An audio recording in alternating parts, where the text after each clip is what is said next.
राधे राधे भगवान। जय श्री राम। आप सभी को 27वां संस्करण में स्वागत है।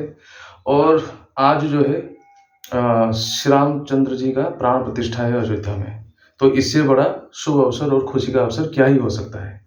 तो चलिए आज हम गीता जी का श्रीमद् भगवद गीता जी का पाठ आरंभ करने से पहले थोड़ा श्री राम जी का नाम का महत्व के बारे में वर्णन कर लेते हैं। हाल ही में मैंने प्रभु प्रेमानंद जी उनसे उनकी मुख निसृत वाणी मैंने सुनी। जैसे कि हम सभी पहले से भी जानते थे कि लोग लय में कहते हुए सुनाई देता है कि राम से बड़ा राम जी का नाम।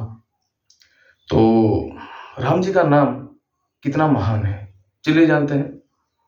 तो मतलब इसी युग की ही बात है। जैसे दो भाई हुआ करते थे। ये प्रभु प्रेमानंद जी का ही प्रवचन है। एक लीला कथा में उन्होंने भी पढ़ा था और उसी का वर्णन वो कर रहे थे। तो दोनों भाई थे, एक का नाम था धर्मचंद और दूसरे का नाम था करमचंद। तो धर्मचंद जी जो बड़ा भाई था वो अपने नाम के हिसाब से अपना व्यवहार भी था, गुण भी वैसा ही था। वो काफ़ी धर्मप्रिय आदमी था। साधु संतों की सेवा करना और कहीं पर भी देखे तो उनको घर बुला करके मतलब जलदान करना, फिर प्रसाद वगैरह पावा करके प्रणाम करके वो छोड़ता था। और करमचंद जो था वो बिल्कुल उसका विपरीत था। यानी बहुत ही मतलब जो भी आप बुरा सोच सकते हैं, जैसे कि मद मांस मत्स्य इत्यादि खाना, फिर झगड़ा करना, ये वो करना, बाकी सारे के सारे जो जुआ खेलना, व्यभिचार करना, सारा का सारा जो बुरा आदत था वो उसी में ही था। अब वो जब भी कोई साधु संतों को घर में बुला करके प्रसाद पवा रहा होगा या फिर उनका वाणी सुन रहा होगा तो ये छोटा घर में घुसते ही उनको देख करके फायर हो जाता था। मतलब चिल्लम चिल्ली करना, उनको अपमानित करना और गाली गलौज करके भगा देता था।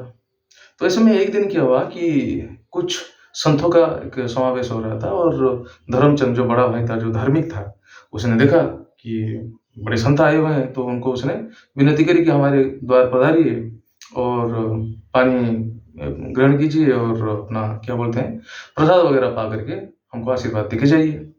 और साथ ही में उसने ये बोला कि ध्यान रखिएगा हमारा एक छोटा भाई भी है, काफ़ी व्यभिचारी है, अत्याचारी है और धार्मिक नहीं है। तो हो सके कि उसके मुँह से कुछ कटु वचन भी आपको सुनने को मिले। तो साधु बोले कि चलो ठीक है। जैसे ही प्रसाद पा रहे हैं साधु संत और आशीर्वाद दे रहे हैं तो छोटा आके उत्पात मचाने लग गया। तो छोटा जैसे आके उत्पात मचाने लग गया और उत्पात मचाते मचाते ऊपर वाले कमरे में चला गया सोने के लिए। फिर उनमें से एक बलशाली साधु थे। उन्होंने बोला कि ये तुम उसके गति को सुधारना चाहते हो, मतलब तो ऐसे करके तो नर्क में ही जाएगा और तुम्हारा ही भाई, तुम चाहते हो कि उसका उद्धार हो, उसका कल्याण हो। तो बड़ा ने बोला कि हाँ क्यों नहीं चाहूँगा, मैं तो हमेशा चाहता ही हूँ, लेकिन वो सुनता मेरा नहीं है। तो चलो ठीक है, हम एक बार कोशिश करके देखते हैं। तो बलशाली साधु जो थे वो अंदर गए, मतलब ऊपर गए, दरवाज़ा खटखटाया। जैसे ही उसने दरवाज़ा खोला तो उसको ज़बरदस्ती बल प्रयोग से उसको दबोच लिया और गला दबोच के ज़बरदस्ती बोले कि जब तक तुम राम नाम नहीं बोलते हो तब तक हम छोड़ेंगे नहीं। अब वो शराब के नशे में धुत था और ऐसे भी नशा पानी कर करके दुर्बल व्यक्ति था और देखा कि इतना बलशाली साधु है, हमको दबोच के रखा है, राम नाम नहीं बोलने से दबोच करके मार देगा, तो सच ही बोल रहा होगा। तो भय के मारे और पीड़ा के मारे उसने बोला कि राम। बोले कि ऐसा नहीं, एक और बार बोलो।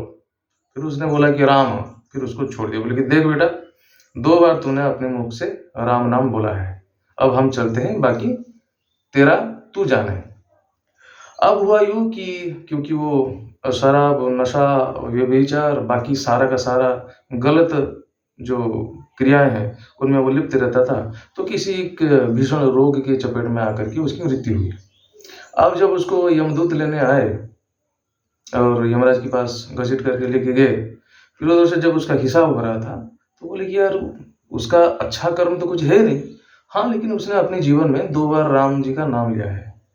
तो बोले कि बोलो चलो ठीक है, तूने 2 बार राम जी का नाम लिया है, तुमको कुछ अच्छा पवा देते हैं, स्वर्ग में कुछ अच्छा भोग दे देते हैं, फिर तुमको नरक भेज देंगे। तो ये बोला जो करमचंद था, उसका जो जीवात्मा था, उसने बोला कि ये 2 बार राम मैंने बोला है जीवन में, उसका फल क्या है वो कम से कम मुझे बता दो, उसी हिसाब से हम मांग लेंगे कि स्वर्ग में हमको क्या चाहिए। तो ये बड़े दुविधा में पड़ गए यमराज। बोले यार ये 2 बार राम नाम जपने का फल हमको भी मालूम नहीं है कितना होता है। तो बोले कि चलो ठीक है, एक दफ़ा इंद्र जी को बुलाया जाए। तो धर्मराज यानी कि यमराज जो है चिंतन किए इंद्र जी का, तो इंद्रदेव आके प्रकट हुए। बोले कि 2 बार राम नाम जपा है, बाकी कुछ तो अच्छा किया नहीं है, उसको नर्क भेजना था। कम से कम 2 बार राम नाम का जो फल है उसको स्वर्ग में पवा करके हम फिर उसको नर्क भेज देंगे। तो उसका फल कितना हुआ आप बताइए। इंद्रदेव जी चिंता में पड़ गए। अरे बोले कि 2 बार राम नाम जपने का फल, ये तो हमको भी मालूम नहीं है। बोले किसको मालूम हो सकता है? बोले कि प्रजापिता ब्रह्मा जो सृष्टि की रचयिता है, शायद उनको पता हो। फिर वो लोग जाके ब्रह्मा जी से मिले। कौन? अपना देवराज इंद्र, यमराज और ये जीवात्मा, पापी जीवात्मा, इसको लेकर के वो पहुंचे ब्रह्मा जी के पास। ब्रह्मा जी ने भी बोला कि 2 बार राम नाम का जो फल है वो हम भी नहीं कह सकते हैं। तो ये तीनों मिल करके वो जीवात्मा को लेकर के कैलाशपति भोले शंकर के पास पहुंचे। भोले शंकर बोले देखो 2 बार राम नाम का फल तो हम नहीं बता सकते, लेकिन राम नाम का महिमा जरूर तुम्हें बता सकते हैं। कि जब हम हलाहल विष का जहर का जो हम पान कर रहे थे, तो पहला रा उच्चारण किए तभी उसको पी लिए, और माँ जैसे उच्चारण किए तो कंठ में ही वो अटक गया। तो उसका इतना बड़ा महात्म्य है, राम नाम का ये महत्व है। लेकिन ये 2 बार राम नाम का जो फल है वो हम भी नहीं बयान कर सकते हैं। बोले फिर किसके पास जाना पड़ेगा? ना स्वयं प्रभु राम जी के पास चलते हैं। तो जैसे आपको पता है कि विष्णु जो है वो वैकुंठ धाम में बैठते हैं और कैलाशपति भोलेनाथ हैं, तो वैसा जो राम जी है वो साकेतपुरी में रहते हैं। तो साकेतपुरी गए भोले शंकर और ब्रह्मा जी, इंद्रदेव और यमराज, फिर वो पापी आत्मा।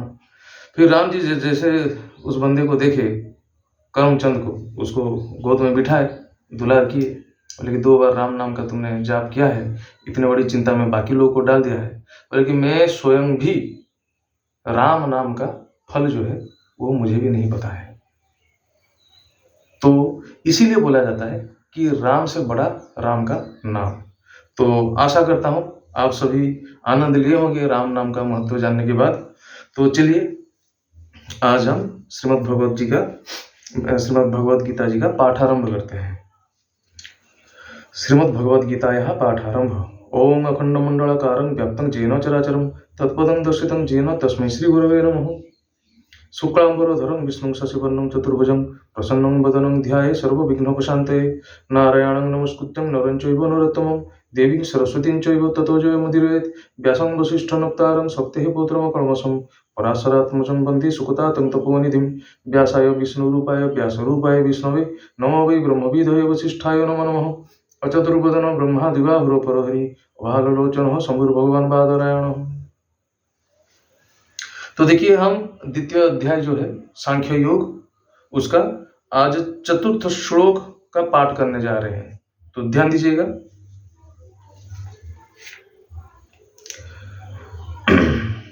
गुरु नहत्वा ही महानुभावान श्रेयो भोक्तुं भक्ष्यमोपिहो लोके हत्वार्थका मांस्तु गुरुनि हैव भुञ्जीयो भोगान रुधिर प्रदिग्धान न चैतद्विद्मोह कतरन्मो करियो जद्वा जयम जदिवानो जयजु। यानी कि अर्जुन जी जो अपना पीड़ा और अपना जो रोष है श्री कृष्ण जी के सामने बोल रहे हैं, और युद्ध के लिए जो अपनी जो अनिच्छुकता है वो बिल्कुल उसके खिलाफ है, युद्ध के खिलाफ है। तो उसको आगे बढ़ाते हुए श्री कृष्ण जी को और बोल रहे हैं कि इन महानुभव वीरों को मार के संसार में विलास व्यसन का भोग करने से भिक्षावृत्ति करना श्रेयस्कर है मेरे लिए। हम यानी कि हम पांडव कौरवों से जीते अथवा कौरव हमसे जीते, इसमें कौन से सम्मान है ये मेरी समझ से परे है। क्योंकि श्री कृष्ण जी ने उनको गाली दिया कि तुम वीरहीन और अनार्य जैसे व्यवहार कर रहे हो, युद्ध का जो युद्ध क्षेत्र है या फिर युद्ध का मैदान छोड़ने की बात कर रहे हो, अपना धनु तुमने त्याग कर दिया।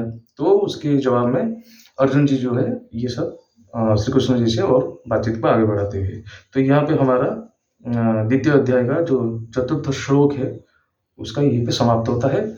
आप सभी आज का शुभ अवसर जो श्री रामचंद्र जी का प्राण प्रतिष्ठा हो रही है अयोध्या में, खूब आनंद लीजिए, घर में ध्यान करिए, नाम का जप करिए, गीता जी का पठन या श्रवण जरूर करिए और दिया जला करके आज राममय हो जाइए। राधे राधे।